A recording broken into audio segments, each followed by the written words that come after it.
Hey guys, I'm cruising through the Booker long list, so let's get into another review.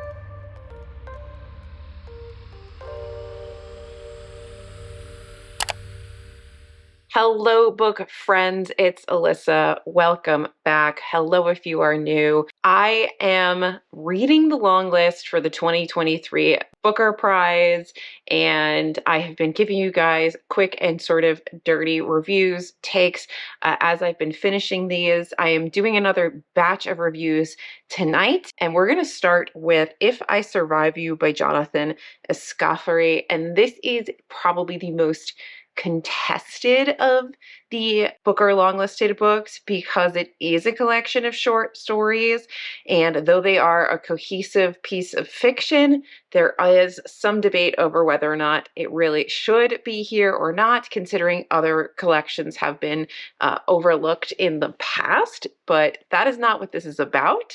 We're going to talk about the book. If I Survive You is about a family that comes to America. They come to Miami from Jamaica, and the parents have two sons, and it's about their life in America. And there are different short stories that follow different moments in the brothers' lives, the father's life, a cousin's life, which was really random in my humble opinion. Individually, the stories are okay. I did enjoy them. I think there's a lot that's being discussed here about race, about what does it mean to be Black, especially Black in America, especially when you come from outside of this social construct that is is America and race in America. How do you view yourself? Who do you fit in with? It also talks about poverty, a lot about hurricanes in the hurricanes that have hit Florida and the way that has affected people's lives. There is a lot of also discussion of life in Jamaica, especially back in the 70s, and like what made the parents move to the US. And there is this looking back, is it better to move back to Jamaica? Even with everything that is happening there and the turmoil there, is it better to be there and not be judged so harshly like by your race? Or is it better to be in America and not have other things happening, but you have just absolutely terrible systemic racism? Some of the stuff that gets talked about in the different stories, some of these stories are incredibly moving. The stories with the cousin are like crazy. But overall, in terms of my enjoyment, I feel like this was a really good debut. It's a good start. I personally wish this had been a full novel and not a collection of short stories. I feel like I could have connected better with the overarching theme of the narrative, with the connections between all the characters, if they had just been written as a novel and not as short stories. I just feel like that didn't, for me, it didn't serve the overall narrative very well to be broken up into short stories.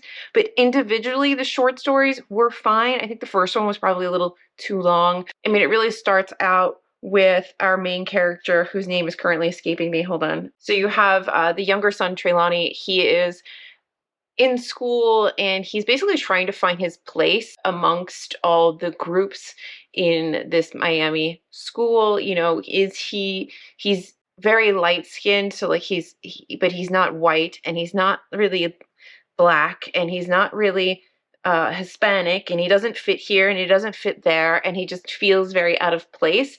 And that continues, that feeling of out of placeness does continue throughout all of the stories, and that is sort of a whole thread for him, especially if he goes to school like up north, I think in like Ohio or something like that. Like he comes up and he changes scenery for college, and it becomes even more evident that like he is kind of out of place and he doesn't know where he belongs. And I don't know, I think my greatest criticism for this is that I think that it would have been done better. I feel like it would have read better as a full novel and not broken up into stories. But with that being said, I think this will be shortlisted. I think it has the chops to get shortlisted. And I think it's something that the judges will find interesting because of the things that are being discussed in it. And I am curious to see what Jonathan Escoffery comes out with next in terms of books. I hope that he comes out with a longer form piece of fiction because I'd really like to see what he can do with a full blown narrative because there's a lot of promise in these stories. I would just like to see him give himself more time to explore and really develop characters and make the reader really connect longer term with the people in his story. There were a lot of really sad and emotional things that occur, particularly in the latter half of the stories, and it would have been nice to have had more of that interplay developed and the character development that you kind of lose when you do interconnected short stories like this. I honestly think this is like upper mid still, like,